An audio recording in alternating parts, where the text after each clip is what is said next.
Mahavatar Narasimha movie budget వచ్చేసి 4 కోట్లే. కానీ ఎంతగానం చేయాలో దానికన్నా ఎక్కువనే చేసిన వాళ్ళు. ఈ రోజు మనం సినిమా అసలు ఎక్కడ ప్రమోషన్స్ లేదు, ట్రైలర్ కూడా అంత చాలా మంది అన్నారు ట్రైలర్లో ఏం లేదు కానీ సినిమాలో చాలా ఉందని. అంతగానం చేసుకొని ఈ రోజు 120 కోట్లు దాటింది ఆల్మోస్ట్ సినిమా కలెక్షన్లు.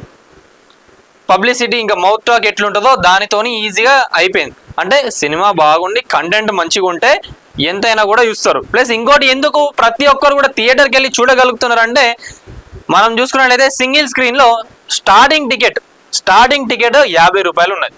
అంటే ప్రతి ఒక్కరు కూడా చూడవచ్చు ఆ సినిమాని ఎవరైనా కూడా. అదే మీరు ఇష్టం ఉన్నట్టుగా 300 నుంచి టికెట్లు స్టార్టింగ్ చేస్తే ఎవడు చూస్తాడు మీ సినిమా? దాంతో ఏమన్నా వచ్చేది ఉన్నదా? ఏమన్నా జనాలకి ఏమైనా ఇంత ఉపయోగం ఉన్నదా? దాని నుంచి ఏమైనా నాలెడ్జ్ వస్తుందా? లేదు కదా. జరా మీరు ప్లీజ్ ఇట్లాంటి మాటలు ఆడ మీరు ఏదో ఈవెంట్లకు పోయి బాలీవుడ్ కన్నా ఈడ ఎక్కువ చూపించుకోవాలి మన సినిమా హీరో మన సరే ఎన్టీఆర్ గారు అంటే ఎవరికైనా గొప్పనే అండి, నాకు కూడా ఎన్టీఆర్ గారు ఇష్టమే. అట్లా అని చెప్పి మీరు జనాల పైన పైసలు రుద్దడం అనేది చాలా తప్పు.